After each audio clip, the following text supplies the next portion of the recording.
This podcast is brought to you by Blacky Ministries International. To find out more, visit blackby.org. Well, welcome to the Richard Blacky Leadership Podcast. My name is Sam, and I'm your host. And joining me across from the desk in person again, the one and only. The one and only. Good to see you, Sam. Good to see you, Richard. I don't know if you've started doing this yet, but I've felt that the weather is cool enough, sufficiently cold to start building fires in our fireplace. And oh, boy. So I've been doing that every evening. Oh, yeah. And, the days are still quite warm, but you know what? It's cool enough in the evening. So it feels fresh. Even went for a run this morning, but it sure feels different when you're not just drenched in sweat after you tie your shoelaces. This is ideal running weather that we're having now. So, anyways, that's fall. Yeah, I think that's a lot of people's favorite. Oh season, yeah, it's got to be for sure. So we're riding properly into it now, at least for Georgia, anyways. Yep. Since we have you here, before you dash off to the airport, we're going to talk about Unlimiting God, and this is a book that you wrote. A number of years ago. We're going to do a teaching series on this. I say we loosely. I'll film it and you'll teach it coming up here. But we thought it'd be a good time to sort of revisit some of the message of Unlimiting God, and we'll do that here today. Yeah, Sam, I wrote this book first in 2008, and it's been kind of a favorite. I know some people tell me it's just their favorite book of mine that they've read. And it's an interesting kind of concept, and it really is. It's based on my favorite verse, which I've referred to before. But my favorite verse in the Bible is Ephesians 3:20, where Paul is writing, and he just says that God is the one, or Christ is the one, who's able to do exceedingly abundantly more than we could ask or think. And so, if that is fundamentally true for every Christian, that Christ is able to do exceedingly more. Not only than you could think, but even what you could even think to pray about, to say, God, would you do this in my life? Then that means that by very definition, we are living our lives far beneath the level that God would want us to, that we're capable of. And so that means that for every one of us, there's a whole lot more God could do. And so the question is, well, why doesn't he do it? God looks at you, and Sam, he just sees so much potential that he's wired into you, that he knows the resources of heaven available that he could bring to bear upon your life, the challenging places he could take you and the ways he can grow you. And that's all in his heart to do. And his Holy Spirit is in place, ready to do it. All the resources of heaven necessary are all in stock, and there's no shipping transportation issues to get it supply chain problem in the heavenly supply chain. The only issue really comes down to us. What do we believe God will do or wants to do? And if you read, especially in the Gospels, there's a number of places where it'll say something like, for instance, Jesus goes back to Nazareth, and then it'll say he could not do many miracles there because of their unbelief. In other words, he could have done a lot of miracles. He had been doing lots of miracles in Capernaum, not that far away, but when he gets to his hometown, he can't do very many. And the reason apparently is not because he's not powerful enough, but that they don't believe.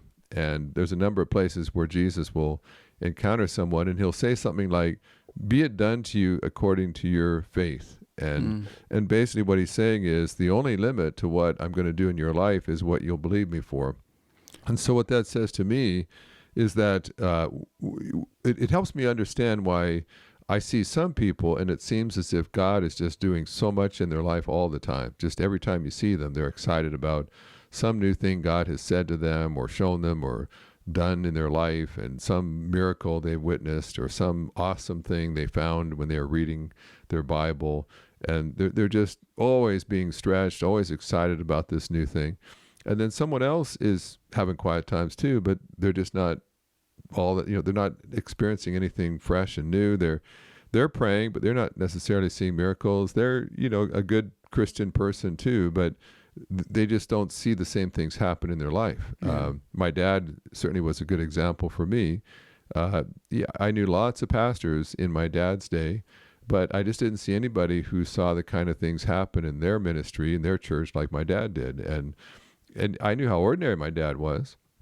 So I knew it wasn't really that my dad was just so much more talented than everybody else, but he just believed God differently. He expected God to do stuff, and he trusted God's work in his life, and so God did unusual things.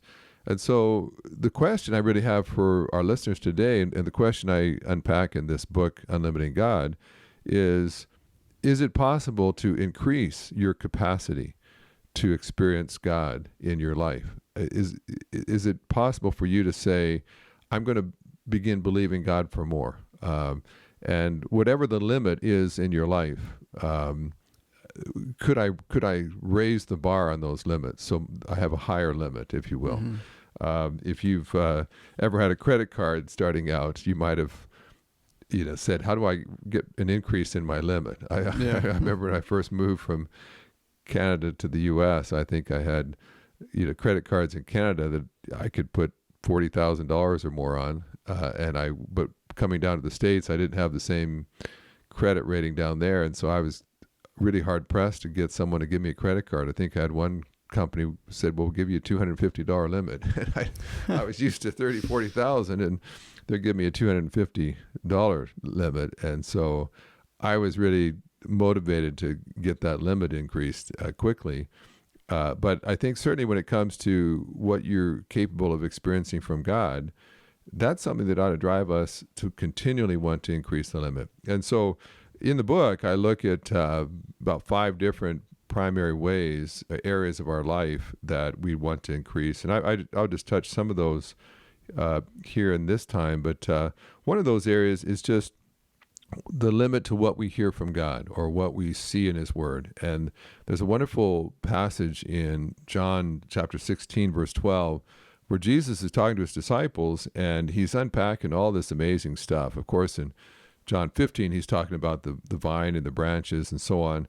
And I mean, he's just laying out some of the richest stuff that you'll find in Jesus' discourses. But then all of a sudden he gets to chapter 16, verse 12, and he kind of pulls up on the reins and he says, I still have so many things to share with you, but you can't bear them now. In other words, Jesus, as he's just kind of laying out all these amazing teachings and insights, he says, there's still so much I could tell you. There's so much in my heart that I want you to know. Of course, Jesus knows the future of these disciples. He knows when they're going to die. He knows what they're going to face. He knows what books of the Bible some of them are going to write. He knows the kind of opposition that will come up against them. He knows so many. He knows all the heart and mind of God the Father and what God intends to do to explode the church all over the known world. But he says, it's not that I couldn't tell you a lot more. It's just that you don't have the capacity to take it in right now. Yeah. And in Hebrews 5 and some other places, the Bible talks about people Christians who only have an appetite for milk, words of milk, truths and doctrines of milk, basically spiritual baby food. And the writer of Hebrews in chapter 5 says, really, you ought to be teachers by now. You ought to be much more mature. You ought to be handling deep stuff at this point, but you still have an appetite for milk. And so if you see a newborn baby and you try to give them a beautiful, nicely barbecued steak, it may be great, and you can tell the baby, I've got my favorite seasoning on it. I marinated it before, and it's just so succulent and good. And the baby's going to just gag on it, and the baby doesn't have the capacity to take it in, and that's often really bothered me at times when I open my Bible and I think, what is God capable of showing me in His Word today? What truths could He reveal to me that would get me so excited, so encouraged? I just can't handle it yet. I can't go there yet. And of course, Sam, if you've ever been reading your Bible and you're looking at maybe reading a passage you've read lots of times before, and then what happens sometimes is that you'll read a verse and that verse will just jump off the page, and you'll think to yourself, wow, this is the best thing I've read all morning, and why have I never seen this before? And you realize, well, I've actually highlighted the verse that's right before this. I've underlined a verse, 2 verses after this, but every time I ever read this passage, this verse never really stood out to me. But today, this truth is the most exciting thing I've seen. And sometimes it's almost confusing. It's like, was I just not paying attention before? Like, why did I not see this? And the fact is, it may well be that you didn't have the capacity to understand that verse before. You read it, you read the words, you thought you understood what the words were saying, but you really never grasped the meaning, the depth of truth that was there, the application that all of a sudden you realize, wow, this is just the most practical verse I've seen. This has implications for all kinds of things in my life. And what that may mean is you've matured. Yeah. You've increased your capacity. And now you can handle that verse, but you couldn't before. And I'll tell you that's why if you don't grow, if you just continually, if all you can handle is spiritual bottles, well, I don't know if you've ever sucked on a baby bottle and they're warm milk before, but I don't have an appetite for that. And it's pretty boring. And if that's all you ever eat, after a while, it's like, it's not a big deal. But boy, I tell you what, when you all of a sudden develop an appetite for meat and other kinds of food, you realize it's really almost limitless, the experiences that you could have. And when you look at the Bible, if you're getting bored reading it, it may well be that you're in a rut as far as what you can take in, because there's just level upon level that you can go. You take a verse like John 3:16, and there's on the simplest level, a child can read that and memorize it and understand it at one level. And yet some of the greatest theologians in the world have tried to plumb the depths of meaning of that one verse and realize every time you reach another depth of meaning, you discover that there's still more to be had. There's other mines and veins still to dig into that in just one verse. And so that gets kind of exciting to me. Every time you almost want to just put John 16:12 across your Bible to every time you go to open it to say, will Jesus feel free to reveal more to me this time than he ever has before? Have I grown? Have I increased my capacity to hear more from God than I've heard before?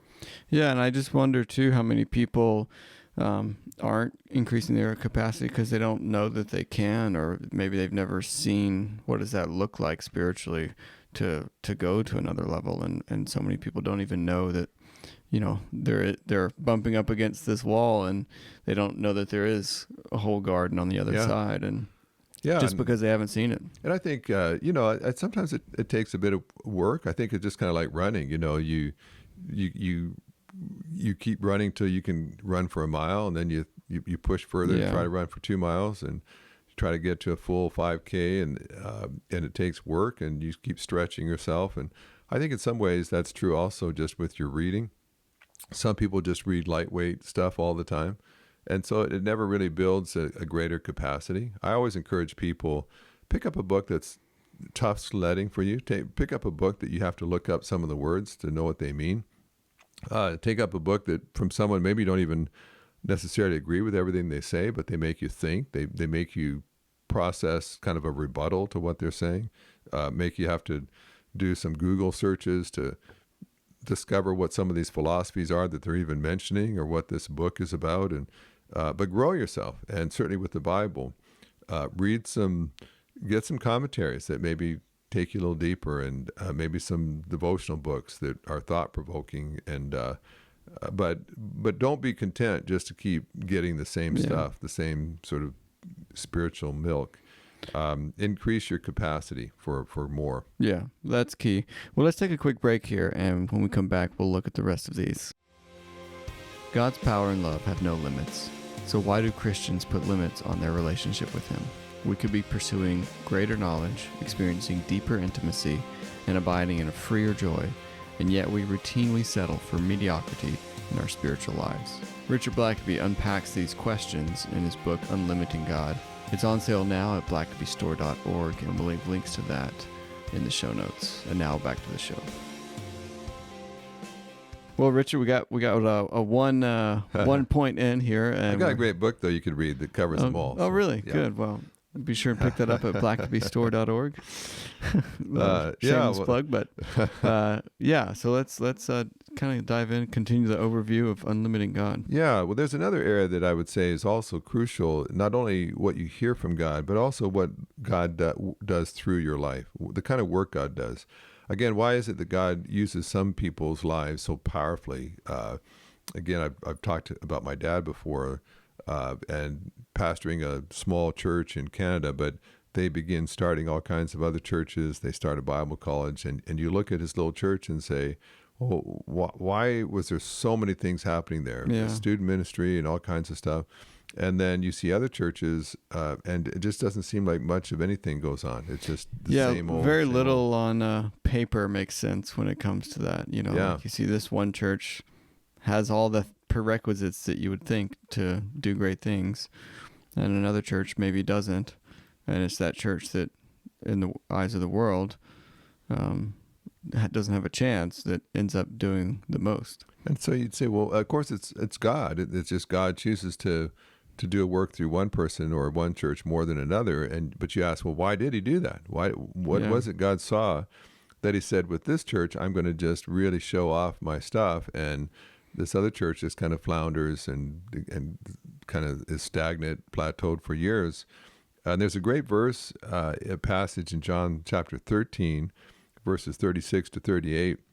And Jesus and the disciples were in the upper room, and it's obvious that Jesus is getting ready to do something. He keeps alluding to where he's going and what he's going to do. And of course, Peter is always alert to that. He wants to be in the center of the action, and he realizes, well, Jesus is about to do something important.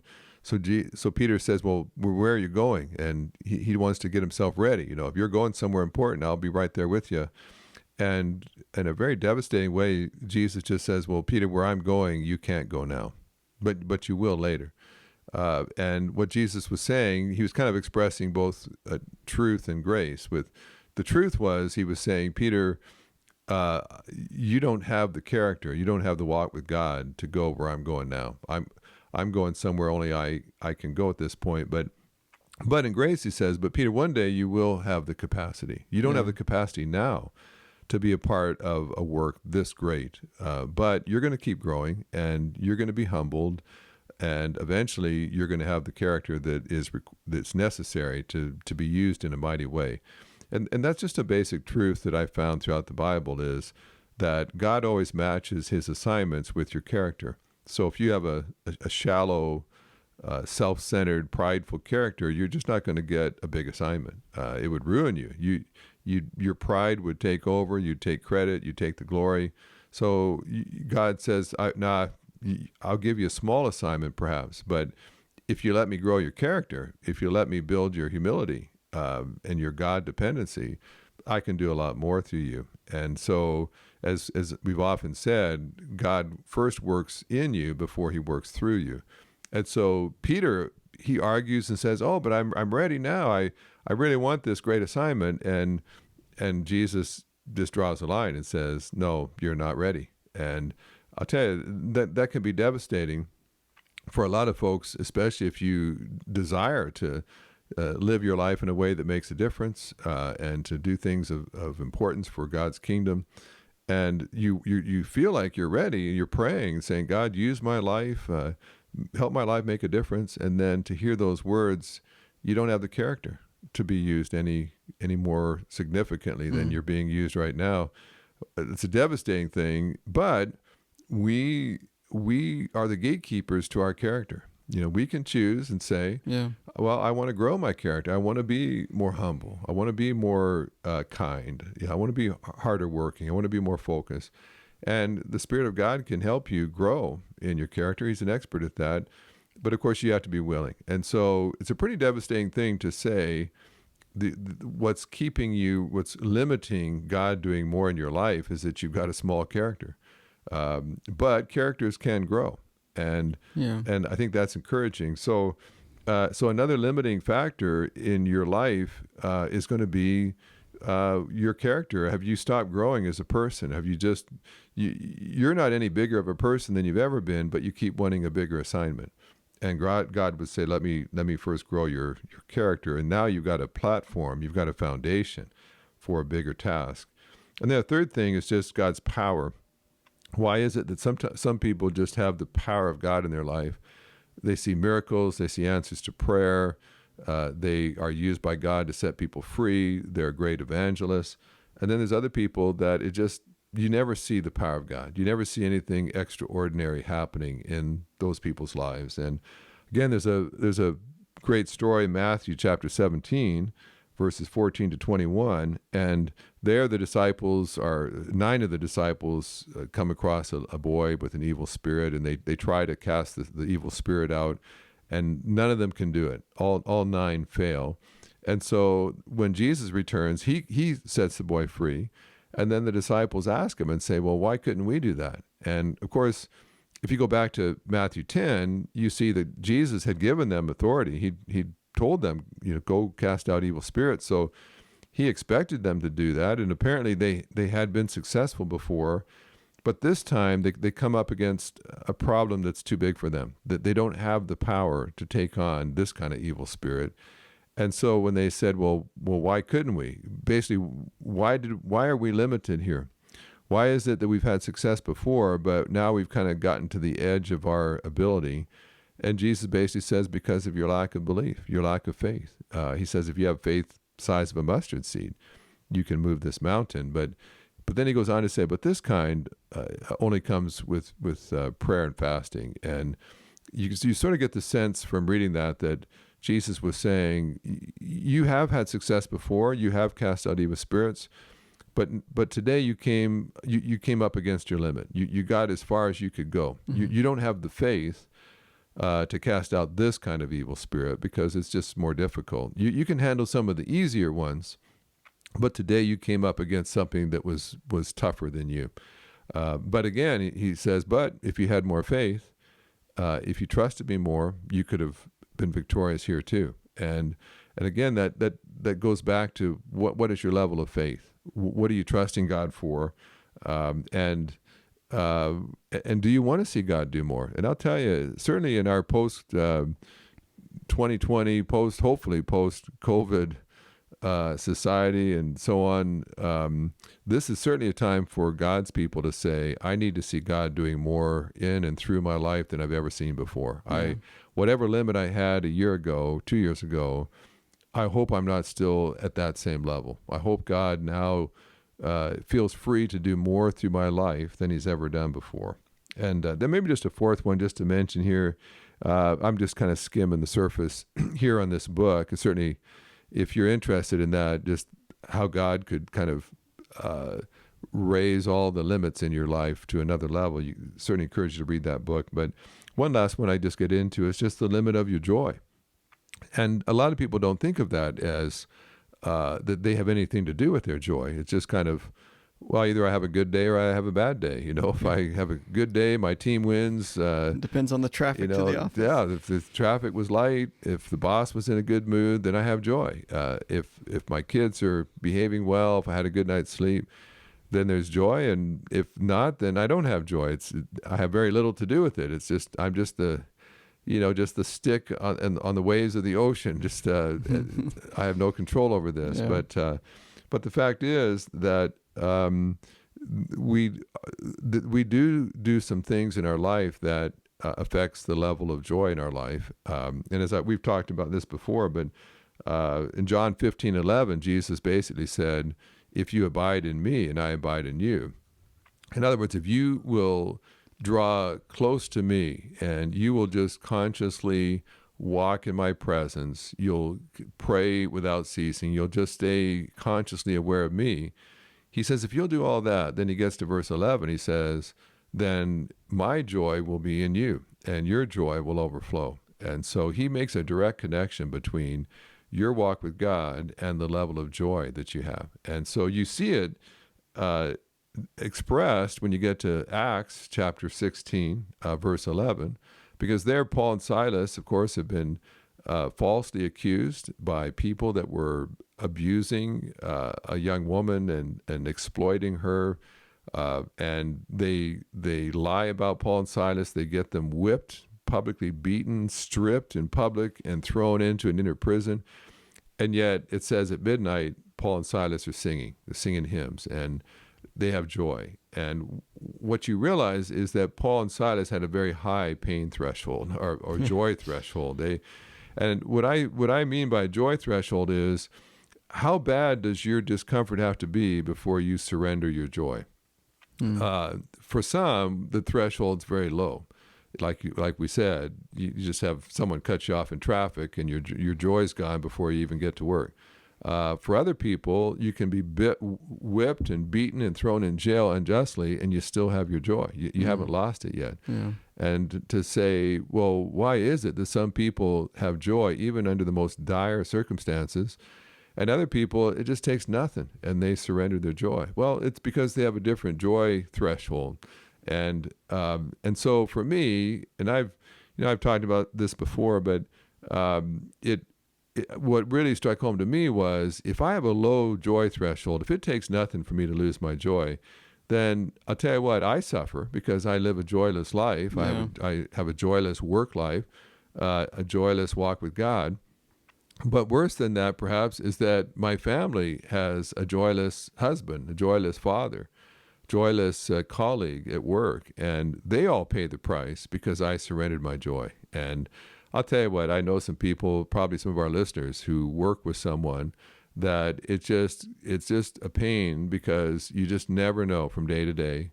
Are they coming in a bad mood? Did they have a bad weekend? Did they just end up getting annoyed at somebody over the weekend, and now Monday morning they come in miserable? Here they're coming in as a vent, and all the word goes, the boss, look out for the boss. He's in a bad way this week, and you realize, well, it's not that the boss has the worst life on the planet. It's just that he is just really quick to surrender his joy if things don't go the way that he wanted them to. And I realize I don't want to waste my only life joylessly, where just day after day, week after week, I don't have joy because I just felt like I had to surrender it because things are not going the way I want. And I don't want to make light of people who are suffering. But, I've known people with COVID. I've known people with cancer, known people that had terminal diseases, and they still had joy. I mean, right to the very end, because joy comes from your relationship with God, not from circumstances that all go your way. Yeah, well, I like that, making that distinction of joy being something that is within your parameter of control. And I think we think of happiness and things, it's just the stuff that happens to us that sparks our happiness or delight or whatever. But joy is a much deeper thing, and it's within our control to determine, will we have joy today or not. And a lot of times we don't think that way. We think, well, it's not my fault. I mean, I'm not the one who cut me off in traffic, But look at all these problems. I think for all these, we just kind of wrap it up today, Sam. But to say, think about these areas of your life. Think about what you're hearing from God these days. When was the last time you got really just pumped about something you read in the Bible and you just had to tell people because you just saw something really exciting that you just had not seen before? Think about the level of what's God doing in your life right now. How is he working and using you to make a difference for his kingdom? Is it any more extensive, fruitful than it's been in the past? Think about God's power in your life. Think about just what are you seeing in your life that can only be explained by God? And are you seeing more of that now than you've seen in the past?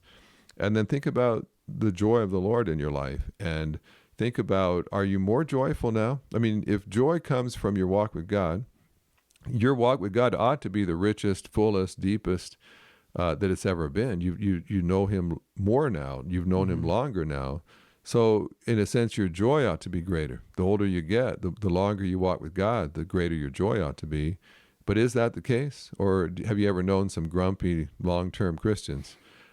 And so as you go into this week and in the days ahead, take a bit of an inventory and say, does God want to raise the limits in my life and what I'm experiencing of him in some ways, especially as you start to look forward to the year to come? what you need to do so that you raise those limits in your life, and the year ahead is the most fruitful, joyful, productive, powerful life that you've lived so far. Well, that's great stuff. And until next time. Thanks for listening to the podcast. If this is something you enjoyed, it really makes a difference if you leave a review and a 5-star rating on Apple Podcasts or wherever you listen. Don't forget to subscribe and share with your friends. We always love hearing from our listeners, so email us at podcast@blackby.org.